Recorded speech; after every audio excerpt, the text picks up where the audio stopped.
CNE news में आप सभी का स्वागत है और अब लेते हैं खबर विशेष की ये खबर।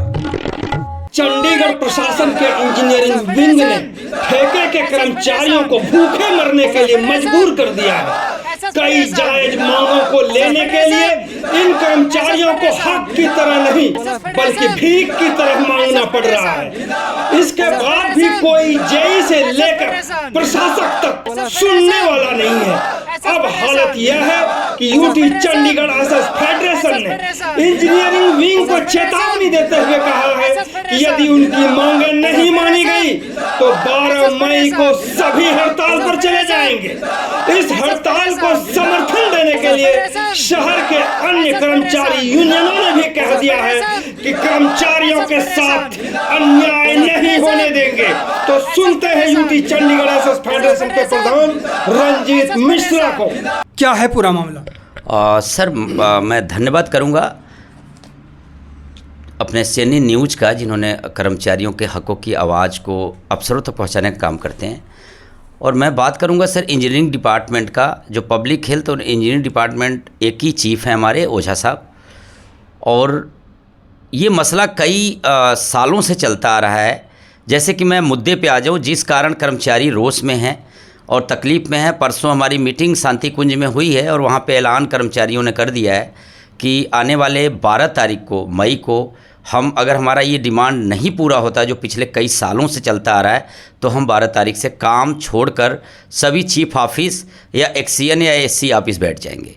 तो इसमें मैं बता दूं सर कि है छोटा, अफसरों के लिए बहुत छोटा, लेकिन कर्मचारियों का पिछले कई सालों से इसके वजह से आर्थिक, ठेके के कर्मचारियों का आर्थिक और मानसिक शोषण किया जा रहा है जेई, SDO और एक्सीएन और SC द्वारा।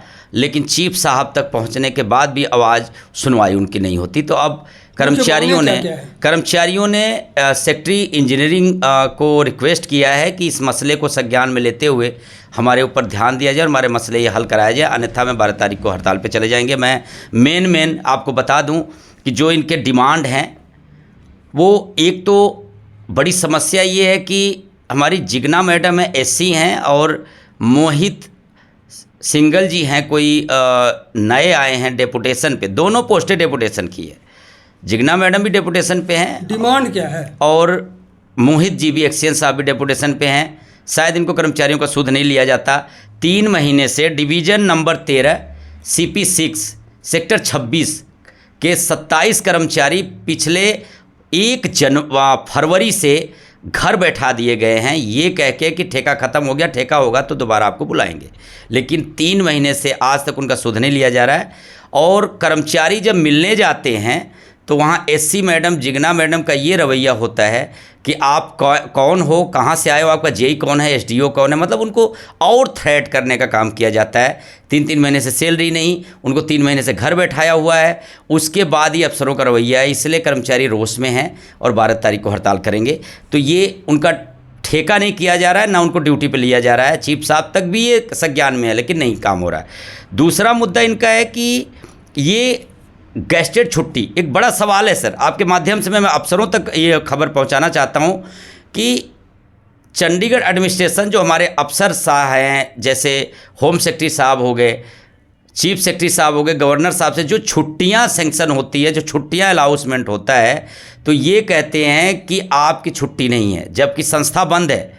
पूरा चंडीगढ़ उस दिन बंद रहता है, डिपार्टमेंट बंद रहता है, लेकिन इनके जेई SDO ज़बरदस्ती इनको बुलाते हैं और ये कह के धमकाते हैं कि अगर आप नहीं आओगे तो आपकी अपसेंट लगा दी जाएगी, आपकी सैलरी काट ली जाएगी, और कटती भी है सैलरी। तो जब एडमिनिस्ट्रेशन छुट्टी देता है तो ये कौन है, ये कर्मचारी जिनको छुट्टी नहीं दिया जाता है, तो इसका संज्ञान कौन लेगा? आपके माध्यम से मैं चाहूँगा कि सेक्रेटरी साहब इस पर संज्ञान लें और जो छुट्टियाँ अलाउंसमेंट होती है वो सभी कर्मचारियों को मिले। ये इनका बड़ा सवाल।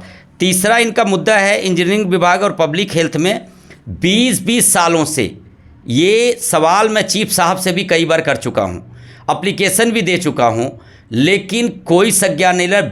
25 सालों से कर्मचारी काम कर रहे हैं और ये वो कर्मचारी हैं जो बेधड़क बेल मार के अंदर आके कहते हैं मैं मेंटेनेंस का कर्मचारी, आप क्या मेंटेनेंस का काम करने आया हूँ। कल कर्मचारी कोई झूठ बोल के अंदर घुस जाए, कोई अफसरों के घर से या किसी कर्मचारी के घर से कोई चोरी कर ले या किसी प्रकार का, आजकल क्राइम इतना बढ़ा हुआ है कि कोई क्राइम कर जाए तो हम कैसे पकड़ेंगे कि ये कर्मचारी इंजीनियरिंग डिपार्टमेंट का था, पब्लिक हेल्थ का या आउटसाइडर था। इनका आई कार्ड तक इशू नहीं करते हैं। जब आई कार्ड मांगो तो ठेकेदार कहता है पैसे दो, और ठेकेदार इनके ऊपर हावी है, वो कहता मैं नहीं दूंगा, जो करना है कर लो। आज तक आई कार्ड इशू नहीं है।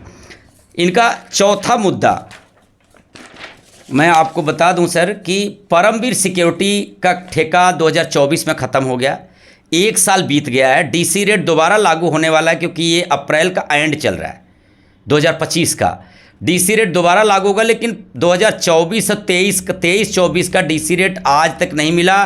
ठेका ख़त्म होने के 1 साल बीत चुके हैं। परमवीर सिक्योरिटी का है CP3 में 16 सेक्टर मेंटेनेंस बूथ का, उनको अभी तक एरियर तक नहीं दिया गया डीसी रेट का। ये रवैया है हमारे इंजीनियरिंग डिपार्टमेंट का, उन बाबुओं का जो एसी में हवा खा रहे हैं, काम नहीं कर रहे हैं, कर्मचारी शोषण के शिकार हो रहे हैं, मानसिक तनाव में हैं।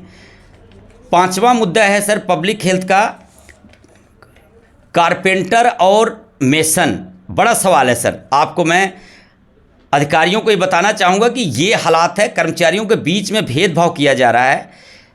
चीफ इंजीनियर साहब एक ही हैं, एसी, एक्सियन और डिवीज़न सब एक है, लेकिन जितने डिवीज़न हैं वहाँ अलग अलग। किसी को ग्रेड 1 की सैलरी दी जा रही है मेसन कारपेंटर को, किसी को ग्रेड 2 का।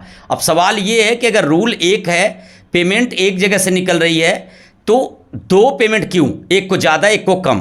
तो एक ही परिवार में बंदों के साथ भेदभाव, और ये बड़ा मसला है कि एक सैलरी दें, चाहे ग्रेड 1 की दें चाहे ग्रेड 2 की दें। तो मैं चाहूँगा कि एक हमारे भुवनेश जी जेई हैं, जिनके वजह से ये दोनों फर्क हुआ है। शुरू से इनको ग्रेड 1 की सैलरी मिलती आई है, पिछले साल इन्होंने जबरन उठा के उसको ग्रेड 2 में डाल दिया, ताकि कर्मचारियों में मतभेद हो जाए, कहीं ग्रेड 1 की सैलरी ग्रेड 2 की सैलरी। तो इसको मैं चाहूँगा कि अफसर इसको ठीक करने की कोशिश करें, हमारे सेक्रेटरी जो इंजीनियरिंग हैं उसको संज्ञान लें और इसको ठीक कराएं। एक लास्ट मुद्दा है सर इनका कि टेंडर समाप्त होने, और ये हर साल का, जैसे मैंने अभी शुरू में बोला कि सेक्टर 26 का टेंडर ख़त्म हो चुका 3 महीने पहले, लेकिन इन बाबियों की कमी से शोषण के शिकार हो रहे हैं हमारे कर्मचारी कि टाइम से सैलरी इनको तब मिलेगी जब टेंडर करेंगे। 3 महीना ख़त्म होने के बाद भी टेंडर ना होना, ये किसकी कमी है? क्या वो कर्मचारी टेंडर करेंगे या वो फाइल बनाएंगे या ऊपर जैम पे डालेंगे? ये बड़ा सवाल है सर। तो ये क्यों बाबू ये बैठे हैं जो इनको बड़ी बड़ी मोटी मोटी सैलरी ले रहे हैं, टाइम से टेंडर क्यों नहीं करते हैं? यही लास्ट सवाल है इनका कि आने वाले समय में ये लास्ट महीना चल रहा है, जबकि पूरे इंजीनियरिंग डिपार्टमेंट में ये लास्ट महीना चल रहा है, तकरीबन सभी ठेकेदारों का ठेका समाप्त हो रहा है।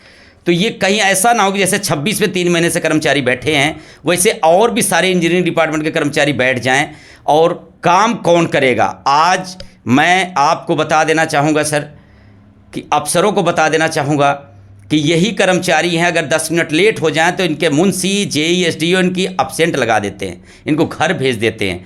अगर टेंडर ख़त्म हो गया, अगर ये घर बैठा दिए गए तो इनका काम कौन करेगा? एक बड़ा सवाल सर, ये मेंटेनेंस के कर्मचारियों से ठेकेदारों का काम करवाते हैं, जबकि ठेकेदार मोटी कमाई इंजीनियरिंग डिपार्टमेंट से ठेका लेके पैसे लेते हैं, और काम इनके जेई, एसडीओ सब मेंटेनेंस के कर्मचारियों से ठेकेदारों का काम करवाते हैं। तो ये सब छोटी छोटी डिमांड तो हैं, लेकिन बड़े समस्या है सर। अगर ये बहुत बड़ी समस्या है। जिंदाबाद जिंदाबाद जिंदाबाद। CNE न्यूज के साथ बने रहने के लिए आप सभी का बहुत बहुत धन्यवाद।